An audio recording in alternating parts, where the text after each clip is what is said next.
തിരുവനന്തപുരം കോർപ്പറേഷനിലെ CPM-ന്റെ parliamentary party നേതാവ്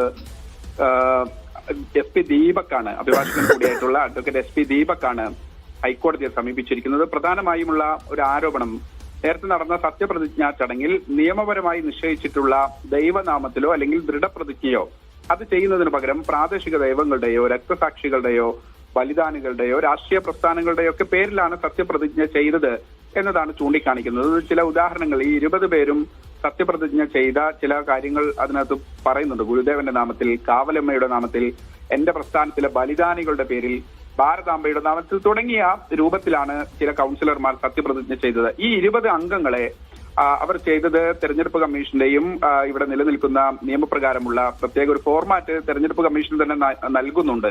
അതിന് വിരുദ്ധമായി ചെയ്ത ഈ സത്യപ്രതിജ്ഞകൾ അസാധുവാണെന്ന് പ്രഖ്യാപിക്കണമെന്നതാണ് ഈ ഹർജിയിലുള്ള പ്രധാനപ്പെട്ട ഒരു ആവശ്യം.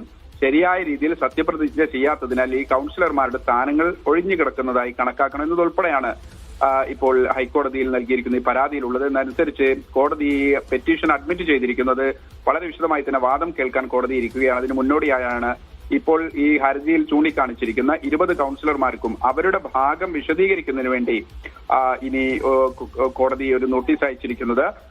ഒരു ഇടക്കാല ഉത്തരവ് കൂടി ഇതിനകത്തുണ്ട്, അത് പുറത്തു വരേണ്ടിയിരിക്കുന്നത്. ഞാൻ മനസ്സിലാക്കുന്നത് അതുവരേക്ക് ഈ ഹൈക്കോടതിയുടെ അന്തിമ തീർപ്പിന് വിധേയമായിരിക്കും ഈ സത്യപ്രതിജ്ഞയുടെ വാലിഡിറ്റി എന്നാണ് മനസ്സിലാക്കുന്നത്. എന്തായാലും ആ ഓർഡർ പുറത്തു വന്നാൽ അത്തരം കാര്യങ്ങൾ കൂടി നൽകാൻ കഴിയും. നിലവിൽ ഹൈക്കോടതി ഇത് കുറെ കൂടി ഗൗരവമായി എടുക്കുകയും അവരുടെ ഭാഗം കൂടി കേൾക്കുന്നതിന് വേണ്ടി നോട്ടീസ് അയക്കുകയും ചെയ്തിട്ടുണ്ട്. തെരഞ്ഞെടുപ്പ് കമ്മീഷന് വേണ്ടിയും ഇപ്പോൾ സംസ്ഥാന തെരഞ്ഞെടുപ്പ് കമ്മീഷന് വേണ്ടി സ്റ്റാൻഡിംഗ് കൗൺസിലറും നോട്ടീസ് കൈപ്പറ്റിയിട്ടുണ്ട്.